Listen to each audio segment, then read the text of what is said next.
Assalamualaikum warahmatullahi wabarakatuh. Pada pertemuan kali ini, pertemuan 5, di mana kita akan membahas tentang form. Jadi kita akan berkenalan dengan yang namanya form. Nah, komponen form sendiri terdapat beberapa komponen yang bisa digunakan. Antara lain ada formnya. Nah, ini ada format script simple tentang form. Nah, di sini ada actionnya, form actionnya apa, lalu kita nanti menggunakan metode apa, lalu end-type-nya, nah, lalu tutup formnya. Nah, yang kedua itu ada text box. Nah, text box ini untuk menginputkan data merupakan yang string ataupun yang angka. Nah, jadi contohnya itu biasanya itu nama. Nah, ini nama. Nah, ini scriptnya yaitu input type-nya itu text, lalu name-nya dan nama variabelnya. Nanti kita menggunakan nama variabel apa gitu. Oke, lalu yang ketiga itu ada text area. Nah, text area ini hampir sama dengan text box. Bedanya adalah jika text box hanya untuk data-data yang simple, misalnya nama dan name. Nah, text area ini buat yang lebih luas, lebih banyak, butuh lebih banyak tempat, misalnya itu ulasan atau komentar. Nah, itu kan membutuhkan namanya banyak banyak karakter ya. Gitu. Nah, ini sama di sini ada text area, lalu kita tentukan rows-nya berapa dan calls-nya berapa. Lalu dan nama variabelnya. Nah, yang selanjutnya itu ada radio button. Radio button ini untuk memilih satu pernyataan dari beberapa pernyataan yang disediakan. Jadi misalnya di sini ada jenis kelamin, nanti kita akan memilih antara dua ini yang mana, gitu ya. Kan nggak mungkin dua-duanya dipilih. Nah, lalu ada scriptnya yaitu input tab-nya itu radio dan name-nya dan di sini nama variabelnya lalu value isi radio. Nah, lalu selanjutnya juga ada yang namanya combo box. Nah, combo box ini untuk menampilkan daftar data biasanya ya. Jadi di sini jika kita klik tanda panah ke bawah, biasanya seperti itu. Tanda bawah ke bawah nanti akan muncul nih datanya. Misal combo 1 nih ada combo 2 nanti akan muncul. Nah, yang selanjutnya itu ada checkbox. Checkbox di sini hampir sama dengan radio box, tapi perbedaannya di checkbox ini bisa memilih beberapa pernyataan yang disediakan. Misalnya hobinya futsal, game, atau nyanyi, nah itu bisa tiga-tiganya. Nah, ini ada scriptnya, ada checkbox, dan nama variabelnya. Oke. Nah, yang ini adalah submit.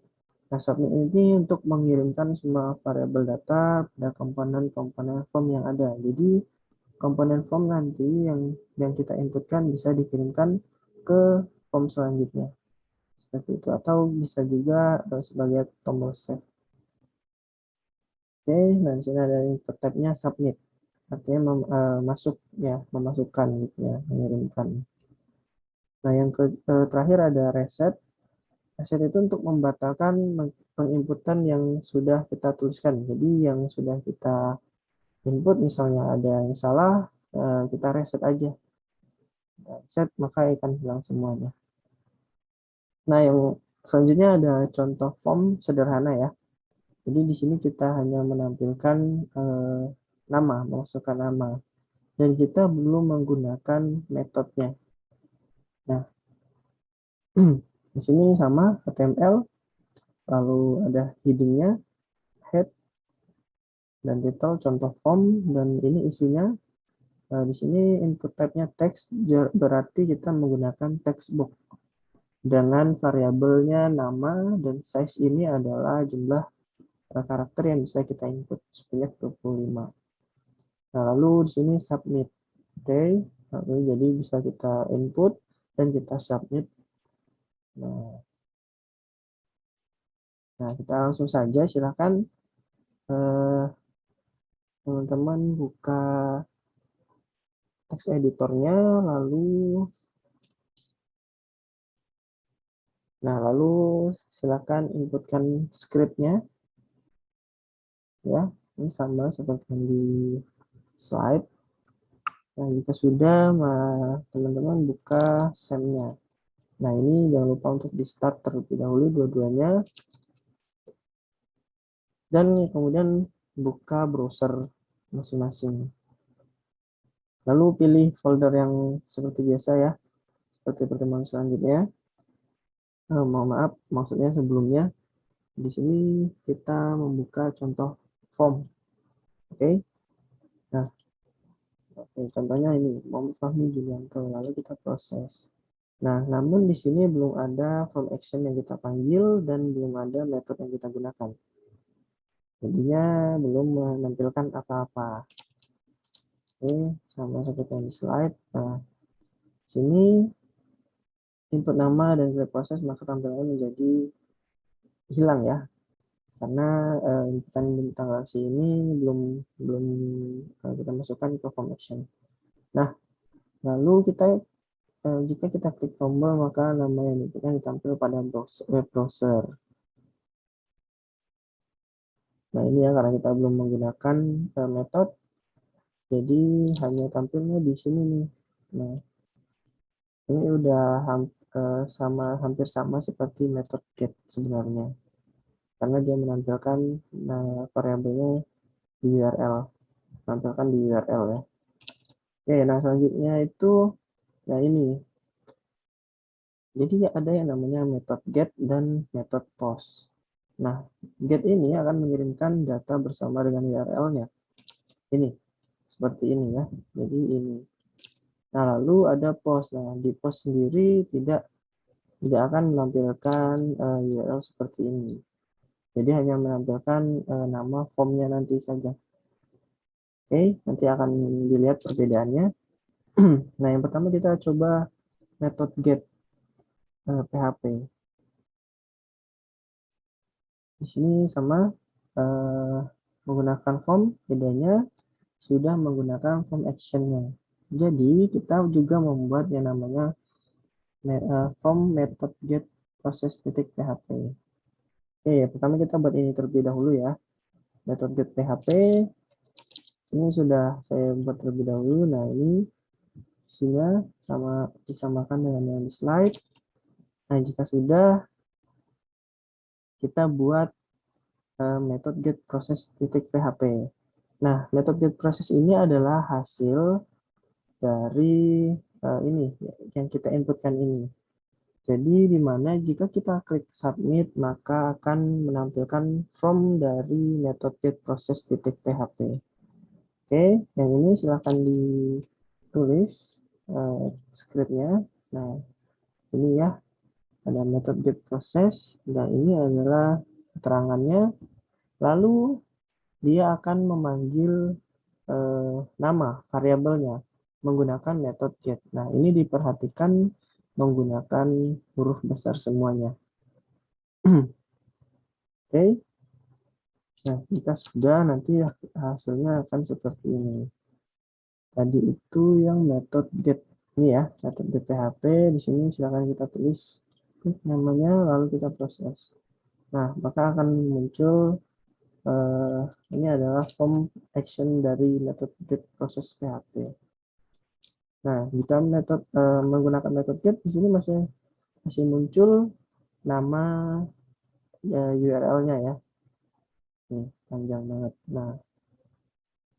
Nah, jika di post ini tidak akan muncul. Nah, itu kenapa sebenarnya post itu lebih efektif jika datanya banyak. Nah, bayangkan saja jika data yang kita masukkan itu lebih dari satu. Misal kita coba ya. Metode get di sini kita tambah. Coba kita kopas saja. Masukkan nim misalnya. Sini kita ubah variabelnya ini. Nah, di sini juga kita tambahkan nih data min. Nah, lalu di sini variabelnya kita juga ubah dengan ini sudah ada 2 inputan. Kita coba, kita refresh. Oke, yang pertama sama, lalu nih satu-satu kita proses. Nah, ini akan muncul dan variabelnya pertama ada nama, lalu dan min. Nah, kalau datanya 2 masih cukup lah ya. Jika kita datanya ada 50 yang kita inputkan, maka akan tidak efektif seperti itu. Nah, yang selanjutnya kita menggunakan post. Nah, sama, isinya sama. Silakan teman-teman langsung buat saja skripnya, samakan dengan yang di slide. Nah, di sini sama, perbedaannya hanya karena kita menggunakan post. Nah, nanti kita akan buat juga from action-nya itu metode process.php dengan metodenya post ya. Ini metodenya post.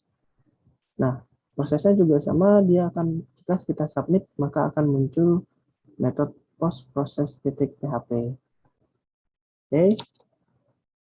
Nah, ini isi dari metode process.php. Ini sama, isinya perbedaannya hanya di sini saja. Nah, silakan diubah yang tadi get menjadi post. Oke, jangan lupa untuk metode ini menggunakan huruf besar, lalu variabel. Oke ya. Nah, jika sudah, silakan dicoba. Tadi di metode post process. Apa yang salah?